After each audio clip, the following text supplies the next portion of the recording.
করোনার সময় আমরা দেখেছিলাম শয়ে শয়ে, হাজারে হাজারে, লাখে লাখে পরিযায়ী শ্রমিকরা যারা পেটের টানে, পরিজনের কথা ভেবে, সংসারের কথা ভেবে, ছেলে মেয়েদের কথা ভেবে এ রাজ্যে কাজ না পেয়ে অন্য রাজ্যে কাজের তাগিদে গিয়ে পরিযায়ী হয়েছে।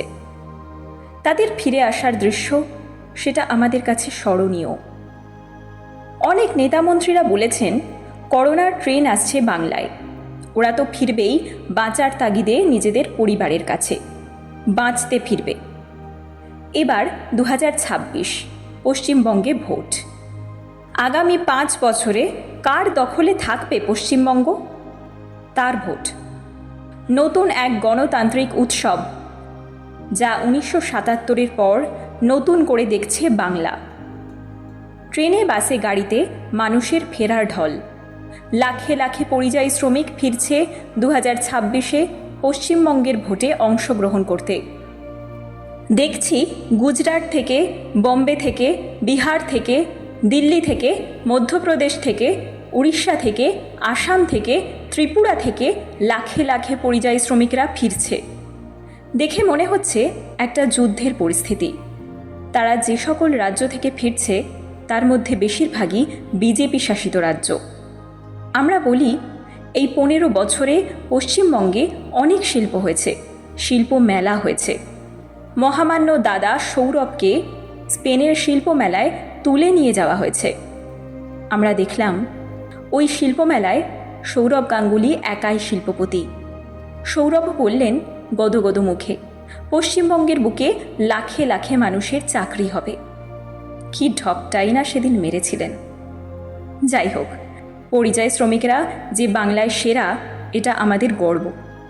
কেন্দ্রীয় সরকার তাদের এই গণতান্ত্রিক অধিকারের চাহিদা মেটানোর জন্য ইন্ডিয়ান রেল ট্রেনের ব্যবস্থা করেছে এবং বিভিন্ন স্টেশনে দিনে রাতে দুপুরে মানুষের ঢল নেমেছে। মুখে গণতন্ত্রের যুদ্ধে যাওয়ার পরিস্থিতি যেন এক স্বাধীনতার লড়াই। এই পশ্চিমবঙ্গে একের পর এক কলকারখানা হয়েছে, শিল্প নেই, সুশিক্ষিত ছেলেমেয়েদের চাকরি নেই। তাই পরিযায়ী শ্রমিকের ঘরে ফেরার রূপ দেখে বোঝা যায়, কেউ আইটি সেক্টরে চাকরি করে, কেউ শিক্ষকতায় চাকরি করে, কেউ কলকারখানায় চাকরি করে, কেউ রাজমিস্ত্রির কাজ করে, কেউ সোনা শিল্পে কাজ করে। এরকম বিভিন্ন রাজ্যের শিল্পের জোগাড়ে, কর্মের জোগাড়ে ওরা যুক্ত আছে। পশ্চিমবঙ্গের মানুষ হয়ে ওদের কাছে এক মহামূল্যবান জিনিস আছে, ইন্ডিয়ান আধার কার্ড, ইন্ডিয়ান ভোটার কার্ড, যেখানে লেখা রয়েছে পশ্চিমবঙ্গের ঠিকানা বা তার জন্মস্থানের ঠিকানা। যে জন্মস্থান ওকে তার জন্মভিটায় কাজ দিতে পারেনি, তাই বাইরের রাজ্যে গিয়ে সে পরিযায়ী তকমা পেয়েছে। এবার আসি এই পরিযায়ী শ্রমিকরা ভোট দানে অংশগ্রহণ করলে ভোটে কীরকম প্রভাব পড়তে পারে। 100% ভোটে মিনিমাম 2% প্রভাব পড়তে বাধ্য। তাদের মধ্যে রয়েছে তাদের নিজের জায়গা বাংলাতে কাজ না পাওয়ার জ্বালা। 2, আমরা শুনে আসছি বাইরের রাজ্যে নাকি বাংলায় কথা বলা যায় না। এটা সম্পূর্ণ মিথ্যা কথা। পরিযায়ী শ্রমিকেরাই তা প্রমাণ করবে।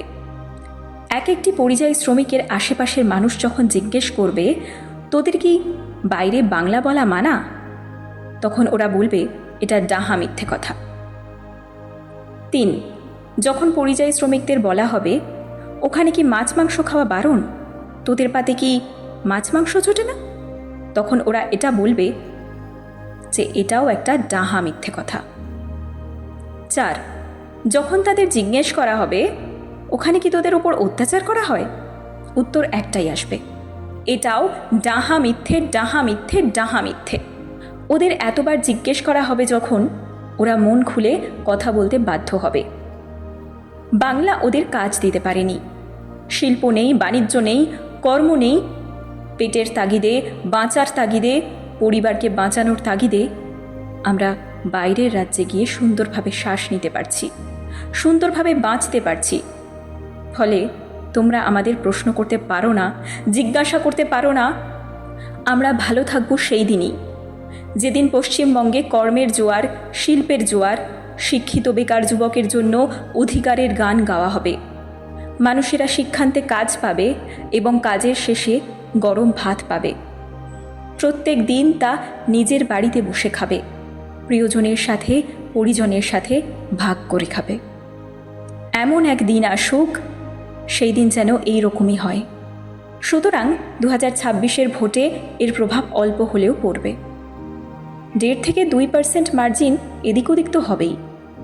সবশেষে একটাই কথা বলছে শক্তিনগরের বাঁশিরায়। এবার 2026-এর ভোটে পরিযায়ী শ্রমিকদের ব্যালটে একটাই সঙ্গীত বাজবে, মাননীয়া, বাইরে আমরা ভালো আছি, মাছ মাংস খাচ্ছি, বাংলায় কথা বলছি, ভালো মাইনে পাচ্ছি। আমাদের ব্যালট আপনাদের মিথ্যা কথার জবাব দিয়েছে ব্যালটে। নমস্কার, শক্তিনগর আলো একটি সামাজিক সংস্থা। এই সংস্থার আঙিনা থেকে সমাজের উন্নয়নমূলক কাজ করা হয়। যে কাজগুলো সমাজের অবক্ষয় ডেকে আনে তার বিরুদ্ধে গর্জে ওঠে শক্তিনগর আলো।